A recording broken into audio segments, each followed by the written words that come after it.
सभी भाई को मेरा नमस्कार प्रणाम। आप सभी का स्वागत है स्टडी मास्टरमाइंड में। तो दोस्तों हम लोग जो है एडवांस मैथ पढ़ रहे थे और एडवांस मैथ में जो है ना ज्योमेट्री पढ़ रहे थे। और ज्योमेट्री का सबसे पहला टॉपिक हमने पढ़ा था लाइन एंड एंगल, है ना। उससे जो है रिलेटेड बहुत सारा प्रीवियस क्वेश्चन और जो है बेसिक क्वेश्चन भी हम लोगों ने कर रखा है, ठीक है। और इसके बाद हमने स्टार्ट किया था पॉलीगन, है ना। पॉलीगन का मतलब हिंदी में हम लोग क्या कहते हैं, बहुभुज। तो बहुभुज जो है, बहुभुज से रिलेटेड हमने 2-3 वीडियो पढ़ाया भी है, जो है क्वेश्चन बेसिक, है ना, बेसिक क्वेश्चन। और उसमें जो है हमने आप लोग को फार्मूला भी बता दिया, कॉन्सेप्ट भी बता दिया, सारा चीज़ हमने बता दिया। आज का ये जो वीडियो है ये भी पॉलीगन का ही है ना, पॉलीगन का है। और इसमें जो है आपका सारा का सारा प्रीवियस ईयर क्वेश्चन, है ना, आप लोग को देखने को मिलेगा।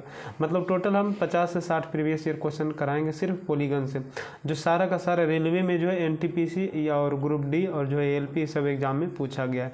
तो जितना भी आने वाला रेलवे का एग्जाम है या एसएससी के एग्जाम है, सभी एग्जाम के लिए ये जो है आपका वीडियो इंपॉर्टेंट है, ठीक है। तो बहुत ही अच्छे तरीके से देखिएगा और पढ़िएगा। चलिए सबसे पहला क्वेश्चन की ओर चलते हैं हम लोग। पहला क्वेश्चन कह रहा है कि एक समबाहुभुज जिसकी भुजाएं 8 माने 8 भुजाएं हैं, तो कह रहा है कि प्रत्येक अंतकोण, तो प्रत्येक अंतकोण हमने बताया था कि यदि अंतकोणों का योग को यदि फार्मूला पूछेगा तो होता है n-2 गुने 180। ये होता है कब, जब अंतकोणों का योग पूछता है तब। लेकिन यही यदि हम लोग को प्रत्येक अंतकोण पूछ दे तो इसका फार्मूला सिर्फ n से क्या करते हैं, डिवाइड कर देते हैं ना। अब n का मतलब होता है भुजा, तो भुजा देखिएगा कितना है 8, तो 8 धर देंगे तो यहाँ हो जाएगा 6, यहाँ हो जाएगा आपका 8। अब यहाँ से काट भी सकते हैं 3 बार में, ये कटेगा 4 बार में, इसको काटिएगा 45 बार में। अब 3 गुने 45 यदि हम लोग करते हैं तो इसका सही उत्तर कितना हो जाएगा, 135 डिग्री। कितना आसानी से बन गया ना। ये सारा क्वेश्चन हमने जो है बेसिक क्वेश्चन में भी करा रखा है, ठीक है। ये भी क्वेश्चन देखिए बेसिक में पढ़ाया है हमने। तो इसीलिए कहते थे कि बेसिक क्वेश्चन जो है जितना पढ़ा रहे हैं वैसी से क्वेश्चन आप लोग को देखने को मिलेगा। सारा का सारा क्वेश्चन जो है वो जितने भी पढ़ाए हमने वो जो है आपका किसी न किसी बुक से लिया ही गया है, ठीक है जी। चलिए देखिएगा। अब यहाँ से हमने कहा कि करे किसी समबाहुभुज का प्रत्येक अंतकोण, प्रत्येक अंतकोण वाला फॉर्मूला क्या होता है, n-2 गुने 180 बटा n, ठीक है, बराबर दिया हुआ है। प्रत्येक अंतकोण का मान दिया हुआ कितना, 144 डिग्री। पूछ रहा है कि भुजाएं की संख्या मतलब n का मान। अब देखिएगा हम काट भी सकते हैं, 18 से काटेंगे तो 10 बार में, यहाँ काटेंगे तो 18 से हो जाएगा कितना, 18 से 18 छक 8 बार, तो है ना, 8 बार में कटेगा। फिर इसको काटिएगा तो 5 बार में, फिर काटिएगा तो 4 बार में, ठीक है। ये देखिए इधर जाके क्या हो जाएगा, गुना तो हो जाएगा 4n बराबर, ये इसमें गुना होगा तो 5n-10, ये प्लस इधर माइनस हो जाएगा तो n बराबर कितना हो जाएगा, 10। तो आपका जो है भुजा की संख्या कितना आ गया, 10 आ गया, ठीक है। चलिए थोड़ा सा रुकिए, ठीक है जी। चलिए देखिएगा आगे कह रहा है कि दो समबाहु भुजाओं की संख्या का अनुपात दे दिए 1:, अच्छा संख्या का अनुपात दे दिया, ठीक है जी। चलिए आगे देखते हैं। कह रहा है यदि पहले बहुभुज का प्रत्येक आंतरिक कोण 140 डिग्री, पहला बहुभुज का जो है प्रत्येक आंतरिक कोण जो है 140 डिग्री, तो पूछ रहा है दूसरे बहुभुज के आंतरिक कोण का मान बताइए। चलिए देखिएगा, सबसे पहले हम लोग पहला बहुभुज की ओर चलते हैं। अब पहला बहुभुज का जो है आंतरिक कोण दिया हुआ है कितना, तो आपका 140 डिग्री। इसका फार्मूला हम लोग लगा देंगे तो हो जाएगा n-2 गुने 180 बटा n। अब देखिए दोनों के भुजा का अनुपात दिया हुआ तो हम पहला लिख सकते हैं 1x, दूसरा के लिख सकते हैं 2x, मान लिए है ना, x मान लिए। अब यहाँ से भुजा की संख्या x धरेंगे तो 1 धरेंगे तो उसमें तो कोई फर्क पड़ेगा, है ना, नहीं पड़ेगा। चलिए अब इसको हल कर दिएगा, 0 0 कट गया, ये कटेगा तो 9 बार में, ये कटेगा तो 7 बार में, इधर जाके गुना हो जाएगा, देखिएगा 7n बराबर इधर 9 गुना 9n-14। अब देखिएगा यहाँ ये आ जाएगा तो ये हो जाएगा आपका कितना, तो ये हो जाएगा आपका 2n बराबर 14, n बराबर कितना हो गया 7, ठीक है। n बराबर 7 हो गया, इसका मतलब है कि पहला यहाँ n बराबर 7 हो गया, मैंने पहला बहुभुज का भुजा जो था 7 था और दूसरा बहुभुज का कितना था, 7 दूनी 14, ठीक है। अब यहाँ से पूछ क्या रहा है, थोड़ा सा ध्यान दीजिए भाई, यहाँ हमने गुना करने में गलती कर दी है, 9 दूनी 18 होगा, है ना, तभी आंसर नहीं आ रहा था। यहाँ 9 दूनी 18, यहाँ से हो जाएगा आपका 9 हो जाएगा n बराबर, है ना। तो पहला हो गया 9, दूसरा हो जाएगा कितना 18, दूसरा कितना हो जाएगा 18। अब जो है दूसरा का क्या कर रहा है कि प्रत्येक अंतकोण बताइए, तो दूसरा के देखिए प्रत्येक अंतकोण हम निकाल रहे हैं, ठीक है, रुकिएगा। चलिए देखिएगा, दूसरा का प्रत्येक अंतः कोण और फार्मूला क्या होता है, n-2 गुने 180/n। ठीक है, n का मान दिया हुआ 18, यहाँ से 18 में से 2 घट जाएगा तो हो जाएगा कितना 16 गुने यहाँ पे हो जाएगा 180 बटा कितना हो जाएगा 18, 18 से कटेगा कितना बार में 10 बार में, तो 160 10 गुने 16 होगा तो कितना होगा 160, है ना। चलिए, तो गुना करने में हमने गलती कर दिया था। आगे देखिएगा, करें कि दो समबाहुभुजों की भुजाओं की संख्या समान है। ठीक है, ठीक है। अब भुजाओं की संख्या समान है और यहाँ का कि भुजा की लंबाई दे दिया, भुजा की लंबाई कितना दे दिया, तो आपका दे दिया 3:5। और इसका जो क्षेत्रफल होता है, तो क्षेत्रफल देखिएगा, हमने लिखा था कि किसी समबाहुभुज का जो होता है क्षेत्रफल बराबर क्या होता है, 3√3/2 गुने a², ये ना होता 3√3/2 गुने a²।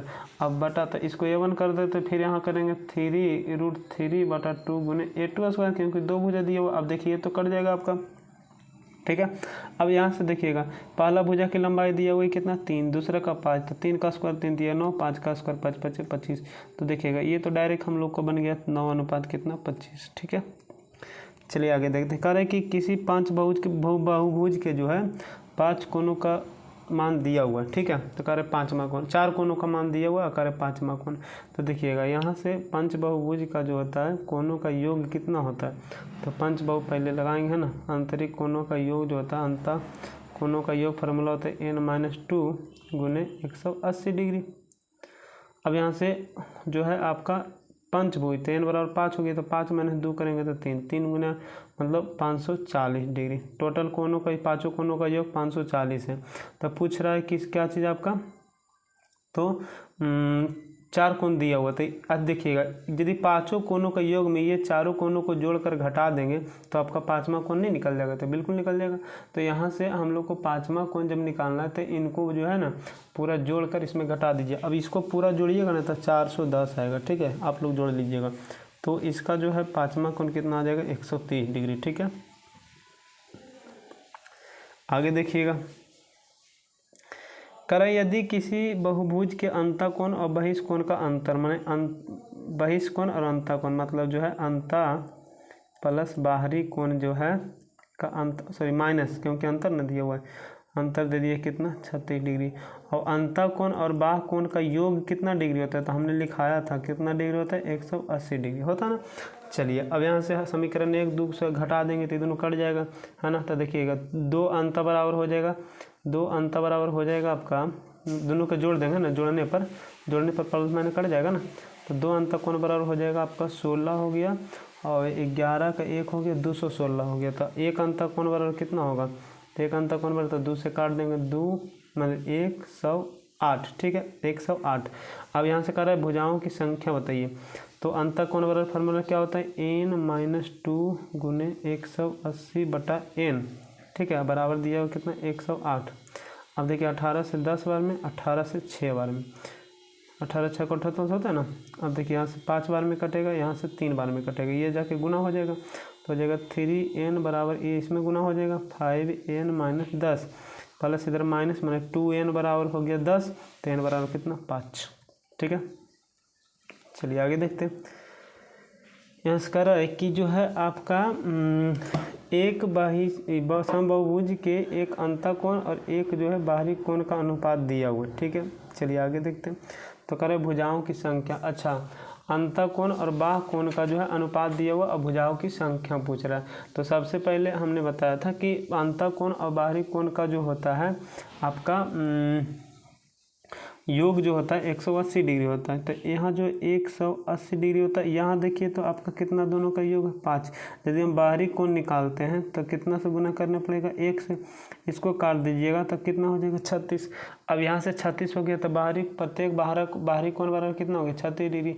अब भुजा की संख्या निकालना, तो देखिएगा बाह्य कोण जो है यहाँ से हम लिखाए थे कि किसी बहुभुज का जो है प्रत्येक बाहरी कोण का जो होता है प्रत्येक बाहरी कोण बराबर फार्मूला होता है, यहाँ से लिख देते हैं प्रत्येक बाहरी कोण बराबर जो फार्मूला होता है कितना लिखा है तो 360/n।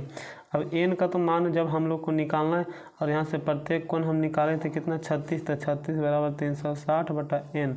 यहाँ से 36 से 10 बार में कट जाएगा तो n का मान कितना हो जाएगा 10, है ना। तो इसका मतलब भुजा की संख्या कितना है 10। अच्छा, आप जो है बाहरी अंतःकोण पर भी निकाल सकते हैं। 4 से गुना कर दीजिएगा तो हो जाएगा कितना, तो 4 से जब गुना कीजिएगा तो शायद 144 हो जाएगा। अब 144 और अंतःकोण वाला फार्मूला लगा दीजिएगा, वहाँ से इनका मान निकल जाएगा। ठीक है, चलिए यहाँ भी वही क्वेश्चन इसके पहले बताए थे कि अंतःकोण दिया हुआ, दोनों का अंतर दिया हुआ है ना, अंतःकोण माइनस बाह्य कोण बराबर दिया हुआ 160, और यहाँ से अंतःकोण प्लस बाह्य कोण बराबर कितना होता है, तो फार्मूला होता है 180। यहाँ से हम बोले थे जोड़ने पर ये दोनों कट जाएगा, 2 अंतर बराबर हो जाएगा, है ना। इस तरीके से बना लीजिएगा आप लोग। आगे देखिएगा, प्रत्येक अंतःकोण दिया भुजा की संख्या, प्रत्येक अंतःकोण बराबर दिया 140, प्रत्येक अंतःकोण पर फार्मूला होता है n-2 × 180/n, है ना। ये चीज़ तो बता दिए थे शायद पीछे भी। चलिए आगे देखते हैं, बना लीजिएगा आप लोग। करें कि एक सम पंचभुज के कोण, ठीक है, एक सम बहु पंचभुज के कोण, एक सम अष्टभुज के कोणों का अनुपात पूछ रहा। अष्टभुज और पंचभुज का जो है कोणों का अनुपात पूछ रहा है। ठीक है, चलिए एक का कोण मतलब प्रत्येक कोण। ठीक है, अब यहाँ से हमने पंचभुज का जो प्रत्येक कोण जब निकाला था तो कितना आया था पता है जी, देखिएगा। तो प्रत्येक अंतःकोण बराबर फार्मूला होता है आपका n-2 × 180/n। ठीक है, अब n का मान 5 है तो 5 यहाँ धर देंगे तो हो जाएगा कितना 3, यहाँ हो जाएगा 5, 5 से काटिएगा तो 36 बार में। तो पहला जो है पंचभुज का अंतःकोण आ गया 108 डिग्री, क्योंकि 36 से गुना 3 करेंगे तो। फिर यहाँ से अष्टभुज का जब हम निकालेंगे, अष्टभुज का जब हम निकालेंगे तो n बराबर 8 रखेंगे। तो देखिएगा 8 में से 2 घटेगा तो 6 × 180/8। ठीक है, 3 4, 4 से 45 बार में 45 दिया, हो जाएगा कितना 135। अब दोनों का अनुपात पूछ रहा है 108/135, यही ना पूछ रहा है 108/135। ठीक है, चलिए यहाँ से 135 ना होगा 45 दिया हो गया, हाँ 135। ठीक है, चलिए इसको काट दीजिए तो कितना से कटेगा पता है, ये जो है आपका रुक जाइएगा, इसको जब काटेंगे हम लोग तो 9 से इसको पहले काटते हैं ना, 9 से हो जाएगा 12 बार में और 9 से हो जाएगा 15 बार में। फिर इसको काट सकते हैं 3 से 4 बार में और 3 से 5 बार में, मतलब इसका जो अनुपात होगा 4 अनुपात कितना होगा 5 होगा। ठीक है, चलिए आगे देखते हैं। करें कि अच्छा देखिएगा, यहाँ से करें कि एक बहुभुज में अंतःकोणों का योग बहिष्कोणों का योग का 3 गुना, अंतःकोण का योग, अंतः का योग बहिष का योग का 3 गुना है। ठीक है, अब आगे देखते हैं। अब पूछ क्या रहा है तो कह रहे भुजाओं की संख्या बताइए, है ना। भुजा की संख्या पूछ रहा है। अच्छा, अंतःकोणों का योग जो है बहिष्कोणों का योग का 3 गुना होना चाहिए। अब यहाँ से सबसे पहले तो बहिष्कोणों का योग कितना होता है 360 डिग्री, ये तो आप लोग मानते हैं ना। बहिष्कोणों का योग कितना होता है 360 डिग्री। अब ये हो गया 360 डिग्री। अब अंतःकोणों का योग के बारे में कह रहा था कि बहिष का 3 गुना, तब बहिष्कोणों का 3 गुना यदि हम लोग करेंगे तो अंतःकोणों का योग कितना हो जाएगा, अंतः का योग कितना हो जाएगा तो 360 × 3। ठीक है, अब यहाँ से अंतःकोणों का योग बराबर फार्मूला तो n-2 × 180 डिग्री बराबर हो गया 360 × 3, 0 0 खत्म, 18 दूना 36, 3 दूना कितना हो गया 6 हो गया, n-2 बराबर 6 हो गया, तो n बराबर कितना हो गया माइनस इधर प्लस, तो 6 2 8, है ना। तो उम्मीद करते हैं कि आप लोग को समझ में आ गया होगा। ठीक है, चलिए आगे देखते हैं। ये तो पीछे ही बताए हैं ना, बहिष्कोण माइनस अंतःकोण बराबर दे दिया 60, और बहिष्कोण प्लस अंतःकोण बराबर कितना होता है, तो यहाँ से होता है आपका 180 डिग्री। यहाँ से जोड़ने पर हम बोले थे ना ये कट जाएगा, यहाँ से 2 बहिष कोण बराबर हो जाएगा, आप जोड़ दीजिएगा यहाँ पे तो 240 डिग्री, 240 ना होगा, हाँ। तो एक बहिष बराबर कितना होगा, 2 से भाग दे दीजिए 120 डिग्री। पूछ क्या रहा है, बहुभुज की संख्या। तो बहिष कोण का योग जो होता है, प्रत्येक बहिष कोण बराबर कितना होता है, 1/360/n, अब बराबर दे दिया 120 डिग्री। 0 0 खत्म, 12 3 36 है ना। तो n का मान हम लोगों से रुक जाइए, कुछ और नीचे दिया हुआ था, सॉरी कह रहा है कि जिसमें अंतः कोण का माप उसके संगत बहिष कोण के माप से अधिक है। ओहो, ये हम उल्टा लिख दें, ठीक है। इसको इधर आना है, इसको इधर, क्योंकि अंतः कोण जो होना चाहिए बहिष कोण से बड़ा होना चाहिए। रुकिए, नीचे हम नहीं पढ़े ना,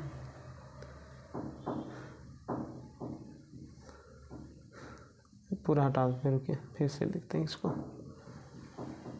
अंतः कोण जो होना चाहिए बहिष कोण से बड़ा होना चाहिए, तो हो जाएगा अंतः माइनस बहिष बराबर 60 डिग्री। और ये तो पूरे बता दिए है ना, अंतः पीछे 2 क्वेश्चन ऐसा बताएं।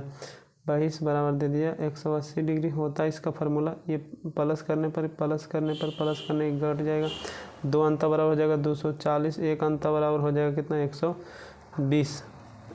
अंतः कोण बराबर फार्मूला क्या होता है, एक अंतः कोण बराबर n -2 × 180/n।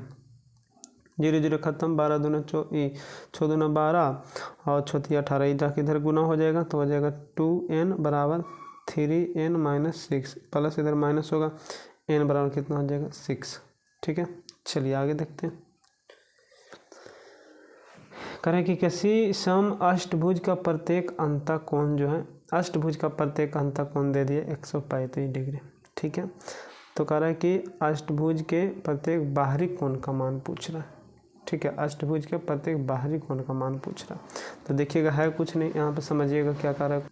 अच्छा, हम एक चीज़ और बोले थे आप लोग को कि कोई भी बहुभुज हो, कोई भी हो, अष्टभुज हो, षष्ठभुज हो, पंचभुज हो, है ना, चतुर्भुज हो, कोई भी बहुभुज हो, उसका जो है अंतः कोण और बाहरी कोण का जो प्रत्येक अंतः कोण प्रत्येक बाहरी कोण का योग जो होता है आपका, प्रत्येक अंतः कोण और बाह्य कोण जो है, बाह्य कोण प्लस अंतः कोण का योग जो होता है आपका कितना होता है, 180 डिग्री। जिसमें देखिएगा प्रत्येक अंतः कोण दे दिया 135 डिग्री, तो बाह्य कोण आपसे नहीं निकल जाएगा, तो बाह्य कोण के लिए इधर माइनस कर दीजिएगा। तो माइनस जब हम यहाँ से करेंगे तो कितना हो जाएगा पता है, 45 डिग्री, है ना। कितना होगा 45 डिग्री, तो कितना शांत है ना। अब कहिएगा सर ये अष्टभुज है, तो अब हम फार्मूला में ही लिखा दें कि किसी भी, है ना, किसी भी अंतः कोण का योग और बाहरी कोण का जो है प्रत्येक का कोणों का योग जो होता है 180। कोई भी बहुभुज, अष्टभुज हो, षष्ठभुज हो, सब। इधर यदि लिख देता षष्ठभुज तो यही आंसर आता, लिखता कि पंचभुज तो यही आंसर आता, ठीक है। तो इसमें जो है घबराने वाली कोई बात नहीं, ठीक है जी। चलिए देखिएगा, यहाँ से कह रहा है कि अंतः कोणों का योग दिया हुआ, ये तो हम क्वेश्चन बता दिए भाई, n - 2 × 180 बराबर दे दिया 32 40, 0 0 खत्म हो गया ना। आप यहाँ से हल कर लीजिएगा, n का मान निकाल लीजिएगा, ठीक है। चलिए देखते हैं। करें कि एक समबाहुभुज का आंतरिक कोण 108 डिग्री, मतलब प्रत्येक का मान दे दिए, ठीक है। तो करें भुजक संख्या n - 2 × 180/n बराबर 108 डिग्री, n दिया हुआ 108 डिग्री। चलिए आगे देखते हैं। अच्छा रुकिएगा, पूछ क्या रहा, समबाहुभुज की भुजाओं की संख्या, और दिया हुआ क्या, एक समबाहुभुज का आंतरिक कोण, एक समबाहुभुज का आंतरिक कोण दे दिया है यहाँ से जो है आपका 108 डिग्री, ठीक है। अच्छा, अब यहाँ से हम लोग काट भी सकते हैं, 18 से काटिए तो 18 से 18 दहें 18 छक, है ना, 5 बार में ये कटेगा, 3 बार में जाके इधर गुना हो जाएगा, इधर गुना हो जाएगा, मतलब हो जाएगा आपका 5n - 10 बराबर 3n, प्लस ये माइनस होएगा 2n बराबर हो जाएगा आपका 10, n बराबर कितना हो जाएगा 5 हो जाएगा। तो कितना आंसर आया, 5 आया। अच्छा, यदि आप कम फार्मूला का यूज करना चाहते तो भी आप कर सकते, रुकिए बताते कैसे। हमने कहा था कि किसी भी बहुभुज के अंतः कोण और बाहरी कोण का योग होता है 180 डिग्री। अब अंतः कोण दिया हुआ कितना, 108 डिग्री, तो बाहरी कोण बराबर कितना हो जाएगा, तो 108 इसमें घट जाएगा तो हो जाएगा 72। और बाह्य कोण बराबर फार्मूला होता है 360/n, यहाँ से डायरेक्ट 72 से भाग दे दीजिएगा तो कितना बार में, 5 बार में। तो ऐसे भी आप बना सकते हैं, ठीक है। दोनों फार्मूला बताए हुए हैं। चलिए देखिए उसी प्रकार से यहाँ से बाहरी कोण दिया हुआ अंतःकोण पूछ रहे तो डायरेक्ट हो जाएगा 108 डिग्री, क्योंकि दोनों का योग 180 डिग्री होता है। आगे देखिए क्या है कि एक समबाहुभुज, अच्छा यदि एक समबाहुभुज के सभी अंतःकोण जो है 120 डिग्री है, तो पहले तो वहाँ से n का मान निकालना पड़ेगा, तो हो जाता है फार्मूला n-2 गुने 180/n, ठीक है। अच्छा इस पे भी निकाल सकते हैं, नहीं तो इस पे भी निकाल सकते हैं। अब यहाँ से अंतःकोण बाह्यकोण का योग होता है 180 डिग्री, तो अंतःकोण दिया हुआ है 120 डिग्री, तो बाह्यकोण बराबर कितना हो जाएगा आपका 60 डिग्री। तो यहाँ से हो जाएगा 360/n बराबर हो जाएगा 360/60, कितना हो जाएगा 6, n का मान कितना है 6। अब यहाँ से विकर्णों की संख्या पूछ रहे थे, विकर्ण बराबर फार्मूला क्या लिखा था n माइनस जो है विकर्ण का फार्मूला लगाए थे हम n × n-3/2 बराबर यहाँ दे दिया कितना 6। अब देखिएगा ये जो है आपका क्या हो जाएगा, अच्छा पूछ क्या रहे विकर्णों की संख्या, तो विकर्णों की तो विकर्णों की संख्या, तो विकर्ण बराबर फार्मूला लगा ही दिए है ना। अब यहाँ से n का मान 6 धर देंगे, तो 6 धरेंगे तो हो जाएगा 6 गुने 6 में से 3 जाएगा तो 3, अब बटा हो जाएगा आपका कितना 2 से 3 बार में 3 × 9 विकर्ण, कितना आसानी से बन गया है ना। चलिए आगे देखते हैं। करें कि पंचभुज के आंतरिक कोण, पंचभुज का देखिएगा अंतःकोणों का योग कितना होता है 540 डिग्री, ये निकाल दिए थे ना। अब पूछ रहा सबसे छोटा, तो यहाँ से देखिए योग यहाँ पे हो गया 540, वहाँ जोड़िएगा तो हो जाएगा तो 1 और 3 4, 4 और 5 9, 9 और 7 16, 16 मतलब 27 डिग्री। पूछ रहा सबसे छोटा, तो सबसे छोटा कितना 1, 27 दूना 54 मतलब कई डिग्री हो गया 20 डिग्री। कितना आसानी से बन रहा क्वेश्चन है ना। तो यदि आपको कंसेप्ट याद है ना, तो आपसे आसानी से क्वेश्चन बनेगा। करें एक अष्टभुज, ठीक है, अष्टभुज का प्रत्येक बहिष्कोण, तो बहिष्कोण बराबर होता है 360/n, n जो है अष्टभुज मैंने 8 से भागा दे दीजिए तो कितना हो जाएगा 45 डिग्री, है ना। यदि आपको कंसेप्ट ट्रिक मालूम है, फार्मूला मालूम है, तो आसानी से बनेगा, ठीक है। देखिएगा ये क्वेश्चन बहुत बार अभी बताएं, n माइनस दोनों का योग जो है मतलब अंतः माइनस बाह्य कोण बराबर दे दिया है 140, और दोनों का योग जो होता है आपका अंतः प्लस बाह्य बराबर 180 होता है ना। अब देखिए घटाने पर या जोड़ने पर ही प्लस होएगा, तो ये बता दिए, ऐसा बना लीजिएगा, ठीक है। चलिए करें कि किसी बहुभुज के बाह्य कोणों का योग कितना, ही तो आसानी से बना देंगे 360 डिग्री, ठीक है। चलिए आगे देखते हैं। करें कि किसी समबाहुभुज के अंतःकोण, ये तो क्वेश्चन पीछे बताए थे ना। देखिएगा दोनों का योग होता है 180 डिग्री, यहाँ जो दोनों का अनुपात दे दिया 4:1 मतलब दोनों का योग हो जाएगा 5। अब यहाँ से बहिष्कोण हम लोग निकाल लेंगे, बहिष्कोण निकालेंगे, उसमें फार्मूला आसानी से होता है 1 हो जाएगा, कट जाएगा 36 बार में 36 गुने 1 तो हो जाएगा कितना 36 डिग्री। अब यहाँ से कोरा की भुजा की संख्या, तो बहिष्कोण बराबर फार्मूला क्या होता है 360/n, 36 से भाग दे दीजिए हो जाएगा कितना तो 10, तो भुजा की संख्या 10। कितना आसानी से बन गया क्वेश्चन, है ना। तो अच्छा एक वीडियो और इसका 25 क्वेश्चन बाकी है, 25 से 30 क्वेश्चन, वो जो है आप लोग को अगला वीडियो में देखने को मिलेगा। उसके बाद हम लोग स्टार्ट करेंगे सबसे इम्पोर्टेंट चैप्टर जो होता है ये आपका ज्योमेट्री का, वो होता है ट्रायंगल, है ना। तो ट्रायंगल स्टार्ट करेंगे, तो सबसे पहले तो जितना हम पढ़ाएं उतना पे ध्यान देना और जो है आपको रिवीजन करना, ठीक है, क्योंकि रिवीजन ही सबसे बेस्ट तरीका है आपको आगे बढ़ने के लिए, ठीक है जी। तो चलिए उम्मीद करते हैं कि आप लोग को समझ में आ गया होगा। और जितना रिवीजन, अच्छा इतना फास्ट हम इसलिए पढ़ा रहे हैं क्योंकि जो है आप कहीं ना कहीं पढ़े होंगे, है ना। अब कंसेप्ट आपको दे दिया, उसके बाद स्लो मोशन में क्वेश्चन भी पीछे बेसिक बता रखा। अब बताइए आप लोग कमेंट में बताइए कि जितना हम बेसिक क्वेश्चन बताएं क्या उससे एक भी फालतू क्वेश्चन है, नहीं है। तो इसीलिए कहते हैं कि जितना भी बेसिक हम पढ़ा रहे हैं ना, जितना भी हम आपको बेसिक पढ़ा रहे हैं उस पर फोकस करना। जितना बेसिक में हार्ड क्वेश्चन रहेगा उतना जो है एग्जाम में नहीं आता, ठीक है, क्योंकि कोई भी जो है आपका ज़िंदगी से खिलवाड़ करना नहीं चाहता। हम चाहते हैं कि जितना से जितना अच्छे से अच्छे तरीके से क्वेश्चन को सॉल्व करा सके, ठीक है जी। तो चलिए उम्मीद करते हैं कि आप लोग पढ़ रहे होंगे और आप लोग ऐसे ही लगातार मेहनत करते रहिए, ठीक है। अपने ज़िंदगी के साथ धोखा ना कीजिए, है ना। आप लोग को लग रहा हो कि हम गार्जियन को धोखा दे रहे हैं, नहीं, गार्जियन को मात्र आप 5 से 10 साल धोखा दे सकते हैं, लेकिन पूरा ज़िंदगी ढोना आपका काम है ना। पूरा ज़िंदगी को जो है ढोना आपका काम है, इसलिए जो है आप लोग अच्छे तरीके से मेहनत कीजिएगा, ठीक है जी। तो चलिए उम्मीद करते हैं कि आप लोग अच्छे होंगे और अच्छे तरीके से पढ़ रहे होंगे। तो चलिए आप आज के लिए आप सभी का धन्यवाद।